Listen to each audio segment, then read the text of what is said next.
Hello, everyone. Welcome to COEX Talk. Today we have a very special friend. We have Cynthia from InBloom. And today we have a very exciting conversation on sustainable products. So Cynthia, welcome. We're very happy to have you here and we're very grateful that you're creating this time and space for us. And we would like to hear a little bit about who you are, where you're from. We already know, but we want to share that with the rest of the people. Well, So welcome. first and foremost, thank you. Thank you for having me and inviting me. I'm so excited to be part of your COEX Talk. My name is Cynthia, and I'm the owner of InBloom. I'm originally from Pasadena, California, but I moved to El Paso when I was 6 years old. So this is my home. I've lived here all of my life. I started my business in August. It'll be 3 years. Wow. Yeah, and it just started really simple. It all started because, I have seasonal psoriasis, so I have some skin conditions. And when my son was born, he was also born with, sensitive skin and stuff.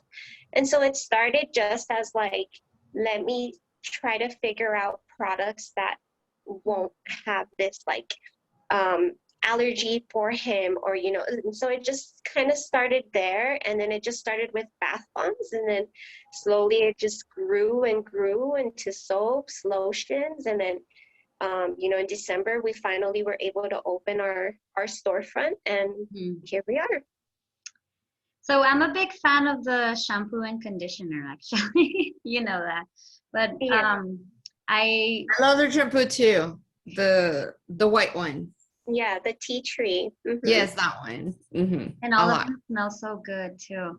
I started this journey a while ago, to a couple of years ago. Actually, my sister taught me a lot of things, but I was on the search of like shampoo and what's in it and how are they made of and the products that they contain.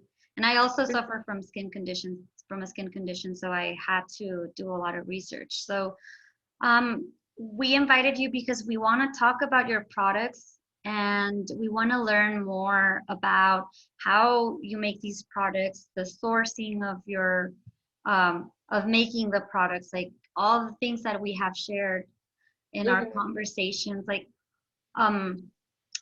when did you when you started, I guess the question is, when you started, like how did you start? How did you start getting the people that do products? And it all comes back to agriculture, I feel. But right. Well, when I first started, I mean, I knew nothing about the whole eco-friendly thing. I was doing everything, plastic, everything, whatever I could find that was more affordable for me to start my business, and slowly I started realizing like, why am I wasting all this, plastic, all this packaging, all this paper on labels, all this, and so a lot of people don't know, but I ended up rescuing a pet pig. And so when I decided to rescue this pig, it like opened my eyes to this whole world, of like all these animal byproducts that are put into a lot of these store-bought products, because it's just the cheaper way to go, or plastic containers or single-use containers, stuff like that. So I slowly started looking into it, like, okay, what can I do to do my part, to make my business different? Because that's the thing. Anybody can own a business. Anybody can have a business.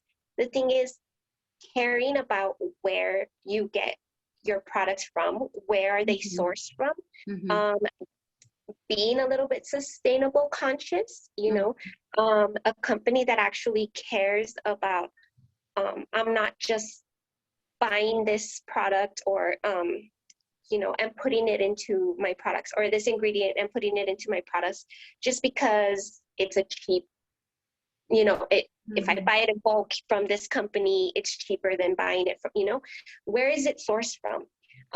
Where, you use shea butter. where did the shea butter come from? Mhm. Nowadays there's a lot of things going on, like all this fast fashion, stuff like that. That's creating a lot of waste. It's leaving a large carbon footprint. And I feel like as a company, as a business owner, it's my duty to kind of help my customers Yeah. be less wasteful by myself being less wasteful, if that makes sense. Yes. So I really like that when I visit your store, it's like coming in and learning something new. And so I like that you are one of the few stores that you can refill products. So can you tell us what products are you available to refill, and then your packaging system, like what have you traded from plastic to other materials or other forms of packaging? So we were always you could usually just find us at the markets, and that made it a little bit harder, to package certain things a certain way, or to have, no packaging or stuff like that. So now that I own a store, it makes it a lot easier. We actually have a refill station where you can come in and refill your lotions. At the moment, we offer lotions, facial toners, the foaming hand soap. We're looking to expand, of course. I'm working on like recipes, stuff like that. But we want to get to the point where we offer things like laundry detergent, dish soap, the bigger Yeah, stuff. Like, it's just, they sell it to you in that one, huge one. single-use plastic packaging. And it's like, why throw away that packaging? Save that packaging, bring it into the store, and refill it. We also offer, like I said, the shampoo bars, the conditioner bars. Shampoo bars. Our shampoo bars are coconut based. So it's no harsh detergents, nothing like that. You come in, we offer it to you in these little bags. This is the one from my house that I use with my shampoo bar. And so they're little organza bags. They're reusable. They're not one-time use. You get rid of your shampoo bar, whatever, you finish it, buy another one, put it back in your bag, good to go, And then, you finish your shampoo bar, you get another bag, you use the same bag for your bar soap, whatever the case is. But what we're trying to do is minimize the use of single-use waste products. You know what I mean? Yes. Bring in, we offer candles. Candles we have always offered in tins, right? And so why do I say tins? Because tins are a lot easier to recycle.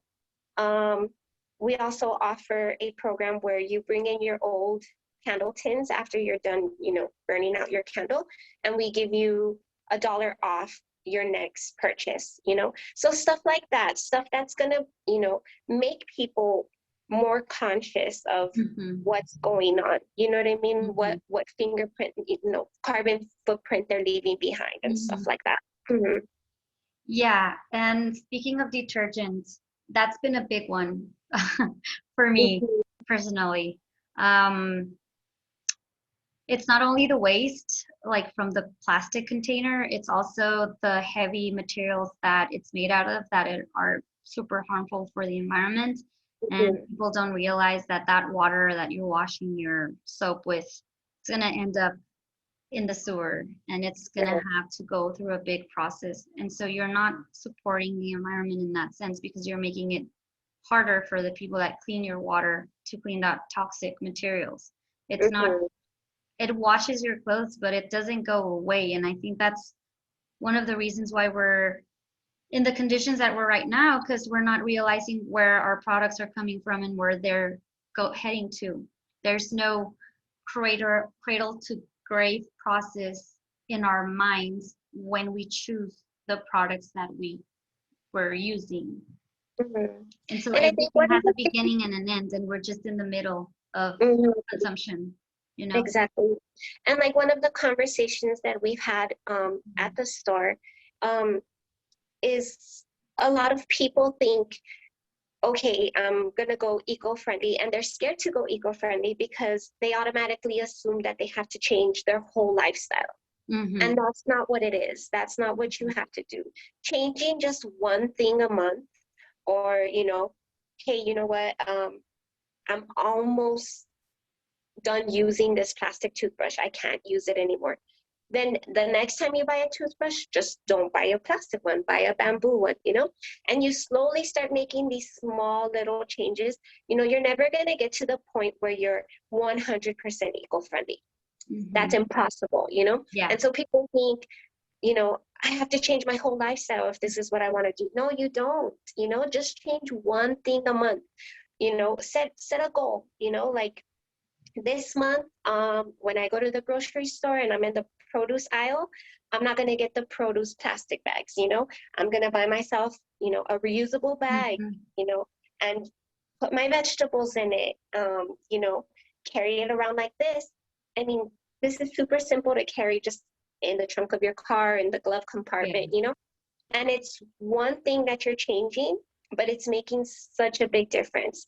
And, it's always a learning experience. You're never going to stop learning. You're never going to stop realizing, like, Mm-hmm. certain things that you're doing, that you're using, that you can do to better, less waste. Yeah. Even when I forget my bags, when I go to the grocery store, I'll just put everything on the cart and then just put one by one on the trunk and then come home, put it on the back and then carry it. There's that saying like, oh, I forgot it, just give me plastic. You don't really need it. You just have to like put it away and then get your bags when you're home. So there's like little techniques like that it's not even that difficult. There's always excuses for not making things happen, right? And so It's funny because I almost like when I forget my bag, because that makes me constrain myself to what I can carry. So I don't buy any extra stuff that I really don't need, because I'm very well known for that. I always overbuy stuff. So that actually gives me the opportunity. Okay, I only can carry this much. I'm not gonna have the cart. This is all I'm buying. So it's all essentials. So I kind of like it sometimes, but sometimes, yeah, I have to take the cart because, yeah, it's a little bit more than I can carry and I need. And it's also money saving if you think about it, because I mean, you have, this one bag, and, okay, well, I can only fit 2 cucumbers and 1 mango in here, you're not overspending, you're not overbuying more than, and then your food doesn't go to waste, because you stick it in the fridge, it falls into the back of the fridge because you overbought, a certain amount of produce. And then next thing you know, you're like, oh, my lettuce already, wilted or went bad. Now I have to throw this out. And that's more money that you're spending than actually, just buying what you need, the essentials, like you said. And then, going from there, you're not overspending. You're not looking at, oh, well, I'm going to walk by this department and see like what else I can add to, to the cart or whatever. You just go in, get what you want. This is all I can fit, and then you're out of there. Yeah, and my rule of thumb with sustainability is that if it's costing you more, then you're not doing it right. You're not being sustainable, because sustainability is about economy as well. So it should be about reduction in every kind of way, in pollution, in consumption, in money and cost, And so if it's really costing you more, then you should really look into what you're spending it on, because that's like a warning to me. If it's really expensive, like, why? Think about it. Of course, it depends, because typically organic food, like produce, I mean vegetables and fruits, are a little bit more expensive when you're at the market, and I'd rather spend a little bit on better quality food than not, right? But at the end, the cost is like I'm preventing from getting sick, for example. Well, not only that, but like a lot of these, this regular produce, yes, it's cheaper, but you also don't think about, all the added stuff like the Yeah. pesticides and, all that goes into them to keeping them fresh longer. You know what I mean? You buy Yeah. this organic banana as opposed to, a regular banana. And it's like, yes, you're paying pennies more, but at the end, it's all worth it, Yes. There's nutrient wise too, mhm, because a lot of those other ones don't tend to have the same nutrient amount that the organic usually has. So mhm. there's more gain than loss when you're paying more, if that makes sense. And my big thing is, we here in town, farmer markets are growing. They're getting bigger. They're getting better. When I first started, we had 2 farmers markets to go to. Now they're expanding. There's farmers markets on the east side now, on the west side of town. And look for these local farmers. There's some amazing local farmers that you go and you visit them and you get to pick your own vegetables or your own, seasonings or like, stuff from their garden, fresh from their garden. Now think about it, all these fresh ingredients that you're getting, you're not only getting them super fresh, but they're not traveling.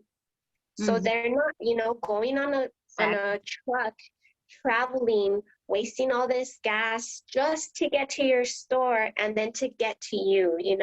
You get to actually go to this local farmer, gardener, and take the fruit straight from, their garden. And it's like no emissions, no, so yeah, you can't find everything that you need, but look into it. Look, get together with some of these local farmers markets and hey, I'd rather buy these tomatoes from this gardener than going to Walmart or to Target, and not even knowing who touched it, who grabbed it, what's on it, stuff like that. So Yeah. So speaking of locally grown and farmers market, we had a very interesting conversation about how you source the products to make your products. Can you tell us a little bit more about that? Because I thought it was super interesting and I really appreciate the amount of energy you're putting into that. Like a lot of people really don't understand this. It's a problem. It's a problem not knowing how your products by products, I guess, are being made of, and how you said, like, who touches those products, what do they put on them. And so tell us a little bit more about what your products are made out of, because I thought it was amazing. So my big concentration is making sure that the ingredients that I use in my product are sourced ethically. So a lot of the times I have a lot of customers that get frustrated with me, or oh, you're always sold out, or you sell out super fast and you never have this, and I can never find it.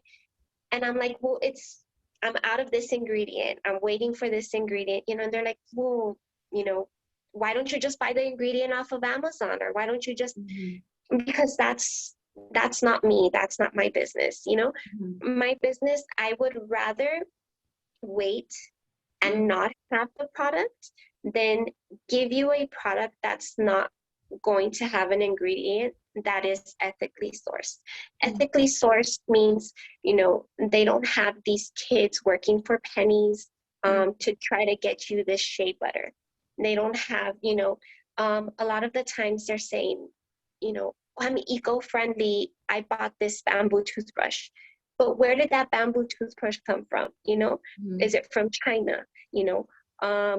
Where was the bamboo sourced from? Like, who made these bamboo toothbrushes?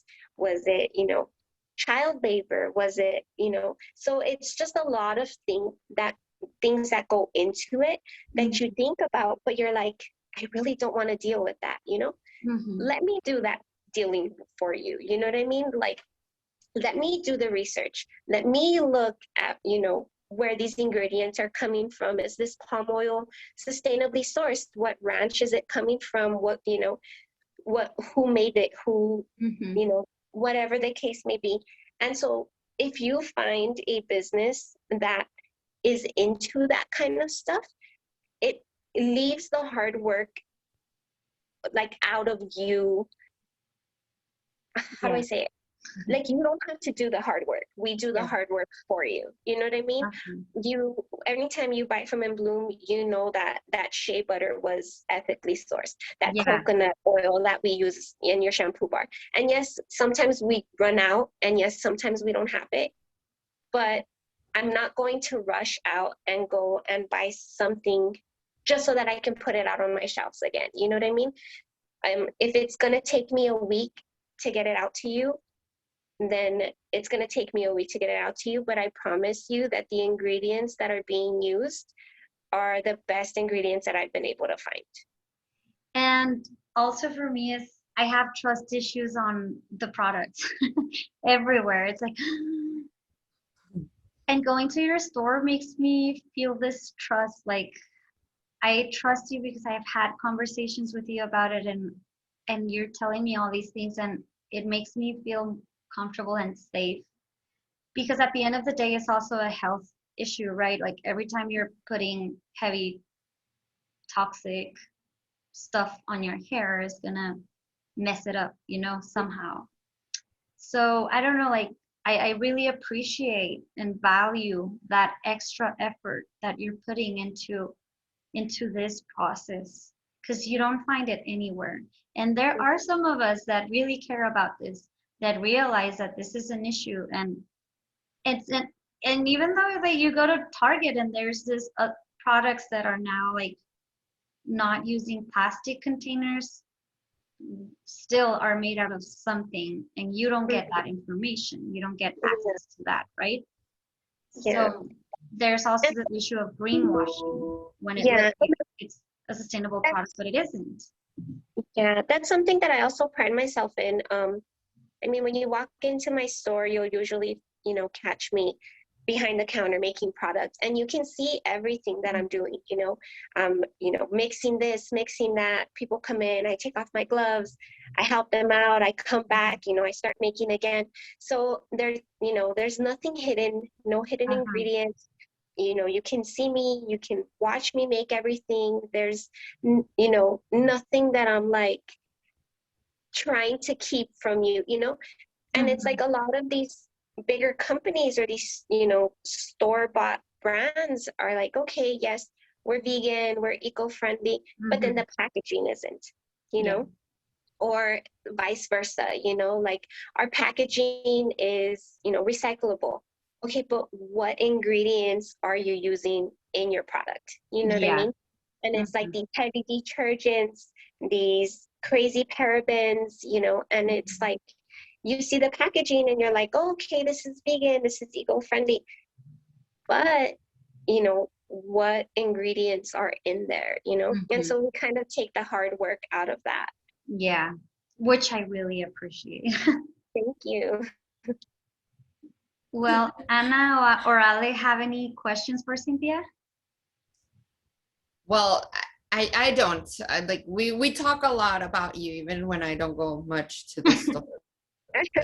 Thank you. In a good way. She was the one that bought me the first shampoo that I got from you, and then I went to your store and everything. But again, we have so many conversations of like how there's that, like you mentioned before, the eco brainwash as well, where yes, they have more eco-friendly products, but also like transportation within that same, the carbon emissions are greatly involved in that situation. So again, we really do appreciate the fact that you are so conscious to where you just stay to the local providers, which also I guess it's amazing for the economy as well. So great things that you are doing in every single form of it. So we're really happy that you actually take the time and do this. Thanks.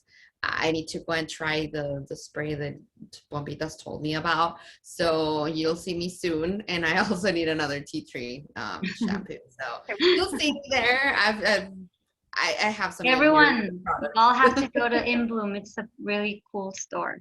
We can do a party. Shopping party. Yeah, and then we also offer, we have a clothing rack that we also offer for free clothing. The community is so kind and has made this so amazing, and so my idea was, to kind of normalize, the reuse of clothing.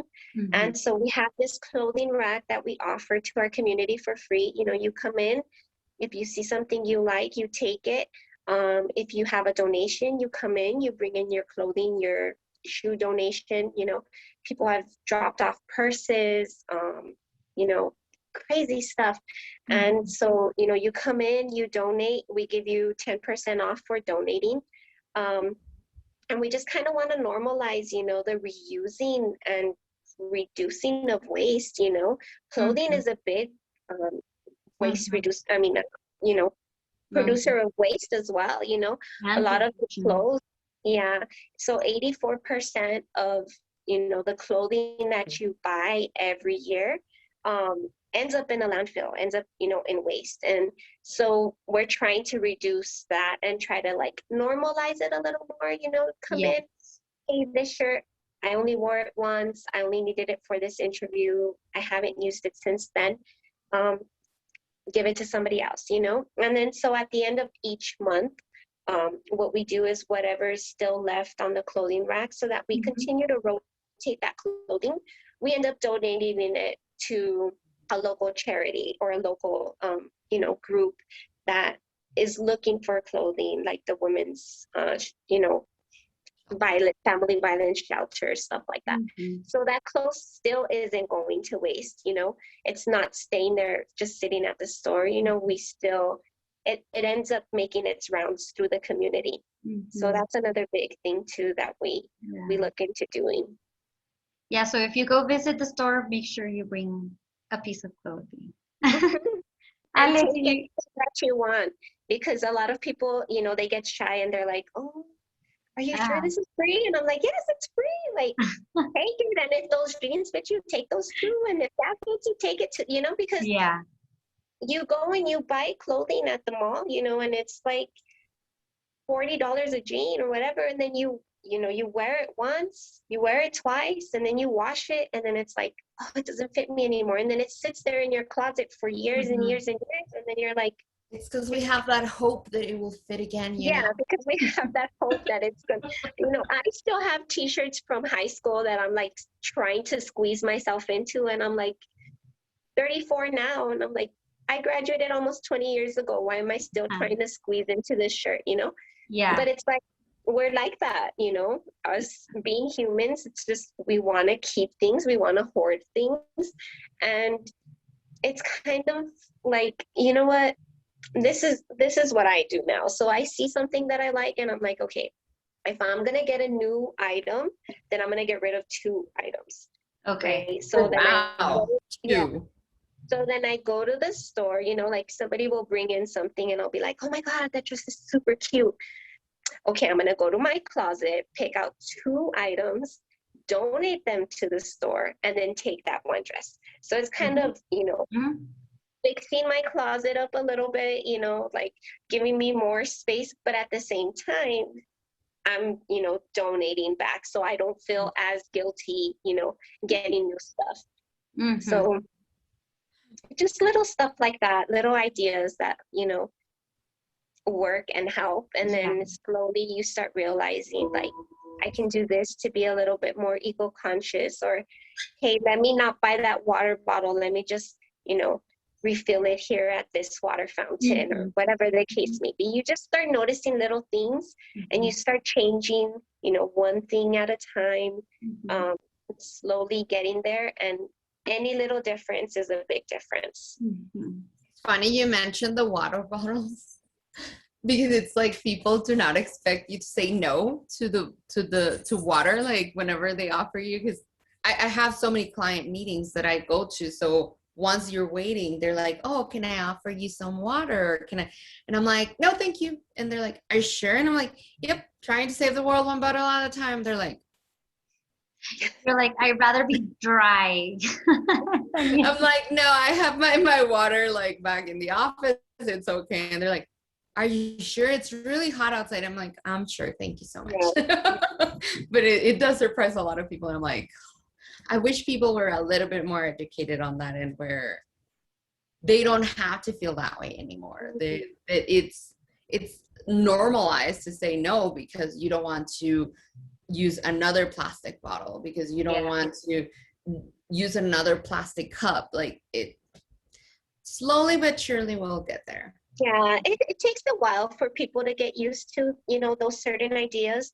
For example, the shampoo bar, a lot of people are like, shampoo in a bar? No, like they're not used to it. They're not used to the idea, and then you get them to try it once and they're like, oh my God, this is the best shampoo that I've ever used. Like, this is crazy. Like, why does it work so well, Mm-hmm. And so it's the same thing with anything, like, don't use that plastic toothbrush, use that bamboo toothbrush, don't use that plastic straw, use this metal straw, and so it gets some use to, people are scared to try new things, but once they do try it, it's like easier to go around things, and you just catch yourself doing things like, sometimes, and I still make the mistake, I'll go to a restaurant and they'll bring me a cup of water and I'll be like, oh, okay. And they bring me a straw and, oh my God, I forgot I hate when I forget to say no straw. Yeah. I'm like, And it's just normal for, the waiter or the waitress to come and just put the straw in your cup and, give it to you. And it's just kind of like, I forgot to ask for no straw. Okay, well, you know what, but I'm going to take this straw with me and I'm going to use it until I can't use it anymore, and I'm going to keep it in my purse and maybe, I'll find another use for it or something, and that's a big thing too, finding uses for things that you already have around the house, a lot of people don't realize like how much plastic goes into everything, like people buy these,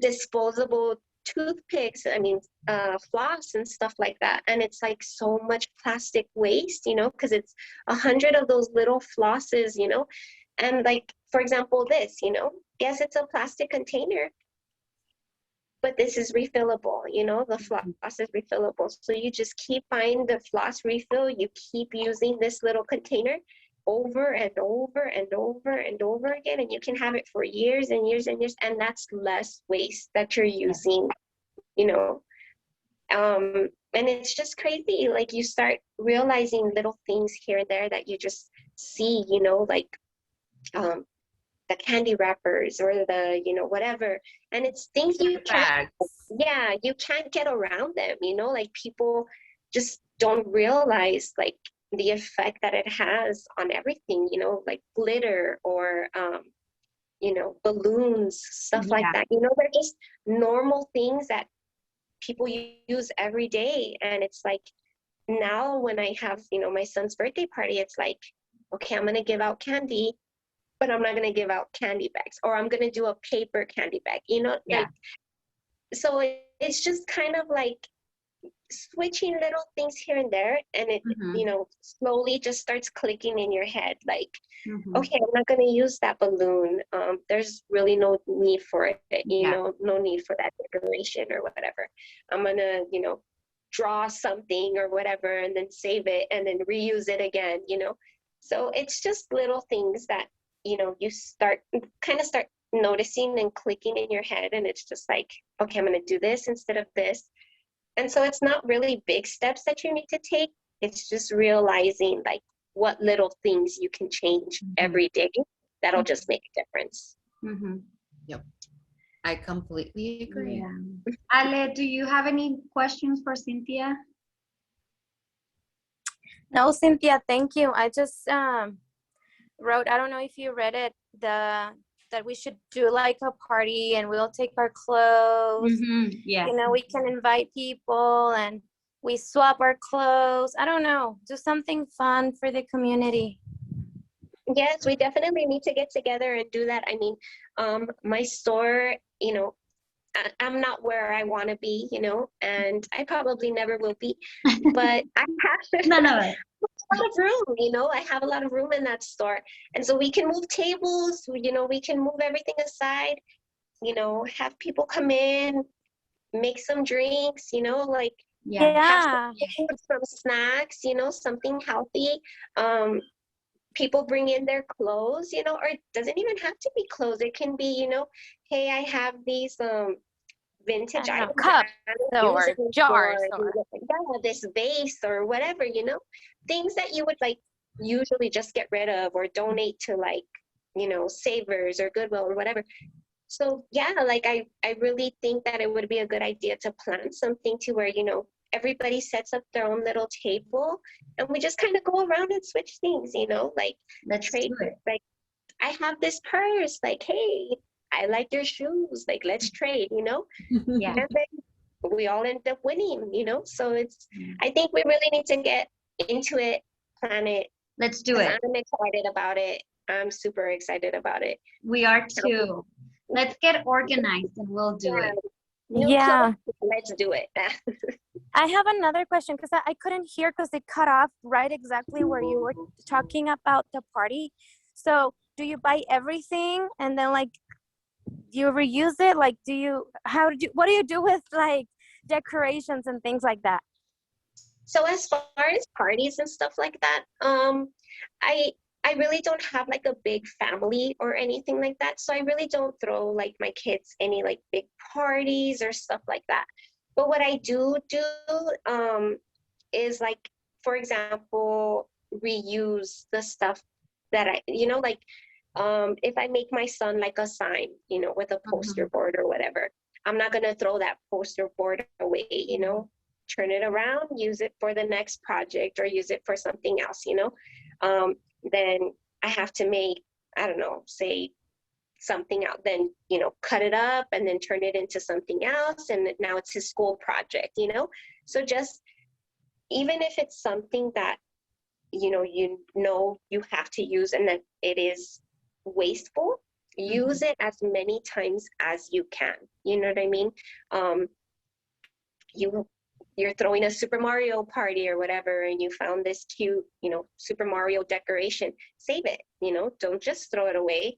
And then next time, you know, you have another party or whatever, bring it out and then paint over it and then, you know, turn it into something else, you know, be creative, reuse it, find ways of reusing it, you know. Even with clothing, a lot of clothing has, you know, you like a shirt and it fits you a certain way. And then it has like that vinyl lettering on it and it's promoting some random business. Well, you like the shirt and it has that, you know, vinyl on it. You can remove the vinyl, you can remove that lettering, you know, find ways to like up, what's the word I'm looking for? Yeah, like upscale it. You know what I mean? Like you have that sign, you don't like what it says, paint over it, you know, and then do something else with it. So that's pretty much what I meant. Like, you know, instead of using these balloons to decorate or whatever, you know, make your own decorations, you know, like paint your own stuff, use a dry erase board, you know, do this, do that. I mean, the memories are all going to be the same, you know. Yeah. Your kids aren't going to be like, oh, I remember that birthday party, I didn't have balloons. They're not really going to care, you know. They're going to care about the people who were there, they're going to care about the memories, and that's it, you know. So this is just finding little ways to like reduce waste and reuse the things that you do have to use. Well, thank you so much, Cynthia. Thank you. Oh, go ahead. No, thank you.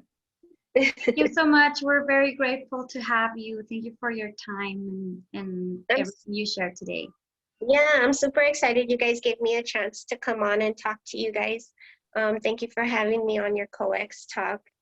It's always a good pleasure talking to you guys, and definitely, like I said, we'll get together. We are getting together. And get this event planned, and you know, let's just do it. Let's do it. You know, yes. It's something different to bring to the community and exciting, but yet we're still, you know, bringing something that is good for us, you know what Yeah. I mean, as a community, especially here in El Paso. Yeah. Well, Well, Cynthia, thank you so much for your time. We truly value the fact that you took some time because we know that you have to work a lot and do your own products. So we truly thank you for that, and thank you for bringing that opportunity to El Paso. I think it was one of the things that we needed the most, and you definitely have been just bringing better products and better opportunities to get to where we need to be. So thank you so much for that as well. Thank you. That made my day. Thanks. and you made ours You always make ours. That's the issue. with my shampoo bar and conditioner. Yeah. All right. Bye, everyone. Bye, Bye. Cynthia. Thank you so much. Bye. Thank you. We'll be in touch.